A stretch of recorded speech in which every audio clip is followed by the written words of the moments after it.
విజయసాయి రెడ్డి రాజకీయాల్లోకి వచ్చి సొంత పార్టీ పెడితే సక్సెస్ అవుతారు, ఫెయిల్ అవుతారు. రెండిట్లో ఒక్కటి కామెంట్ చేయండి. విజయసాయి రెడ్డి వరకు వెళ్తుంది ఈ వీడియో. ఆయన ఈ కామెంట్స్ చూస్తారు. ప్రజలు కానీ, వైసీపీ శ్రేణులు కానీ, టీడీపీ శ్రేణులు కానీ అసలు ఏమనుకుంటున్నారు తన పార్టీ గురించి, తన రాజకీయ ప్రస్థానం గురించి అని ఆయన తెలుసుకోవాలనుకుంటున్నారు. ఖచ్చితంగా ఈ కామెంట్స్ ఆయన చూస్తారు. సో మిస్ అవ్వకుండా ప్రతి ఒక్కళ్ళు ఆయన సొంత రాజకీయ పార్టీ పెడితే సక్సెస్ అవుతారు, ఫెయిల్ అవుతారు. రెండిట్లో ఒక్క మాటను మిస్ అవ్వకుండా కామెంట్ చేయండి. విజయసాయి రెడ్డి నెక్స్ట్ స్టెప్ ఏముండబోతుంది రాజకీయంగా అనే దాని మీద రెండు తెలుగు రాష్ట్రాల్లో కూడా ఒకే రకమైన డిస్కషన్ నడుస్తుంది. మద్యం కుంభకోణం కేసులో ఆయన సిట్ దర్యాప్తుకి అటెండ్ అయ్యి వచ్చారు. ఆ తర్వాత ఇంకా దీని గురించి టాపిక్ నడుస్తుంది. ఆయనకున్నటువంటి అనుభవం కానీ, పేరు ప్రఖ్యాతలు కానీ ఇవన్నీ చూస్తుంటే ఆయన రాజకీయాలకు దూరంగా ఉండే రకం అసలు కాదని చెప్పుకోవచ్చు. మధ్యలో కొన్నాళ్ళు పాలిటిక్స్ వదిలేసి ఆయన వ్యవసాయం చేసుకుంటానని చెప్పినా సరే అది కేవలం ఒక చిన్న గ్యాప్ మాత్రమేనని ఇప్పుడు ఆయన వేయబోతున్నటువంటి అడుగులు చూస్తుంటే కూడా క్లియర్ కట్గా అర్థమవుతుంది.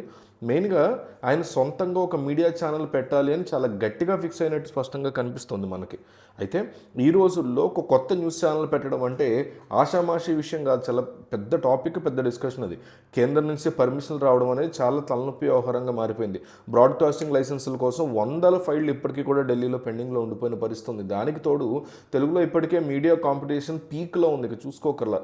సరే కొత్తది కాకపోయినా పాత ఛానల్ ఏదైనా కొని దాన్ని నడుపుదాం అన్నా కూడా భారీ రేట్లు చెప్తుండడంతో, నిర్వహణ కూడా కష్టంగా ఉండడంతో అది కూడా ఇంకా సెట్ అవ్వట్ల.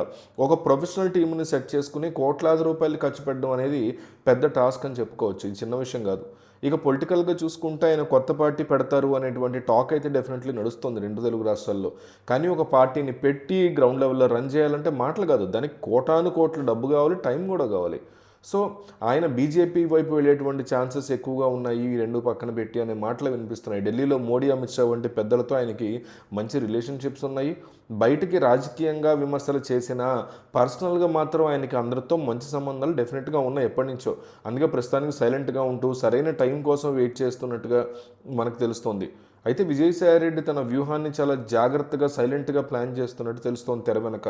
ఏ పార్టీలో ఉన్నా సరే తనకంటూ ఒక మీడియా సపోర్ట్ మాత్రం డెఫినెట్లీ ఉండాలి అని ఆయన చాలా గట్టిగా నమ్ముతున్నారు. వచ్చే ఎన్నికల్లోపు తన అసలు ప్లాన్ని బయట పెట్టేటువంటి అవకాశం స్పష్టంగా కనిపిస్తుంది. ఊరికే కూర్చోకుండా తన పట్టు నిరూపించుకోవాలని ఆయన చూస్తున్నట్టు కనిపిస్తుంది.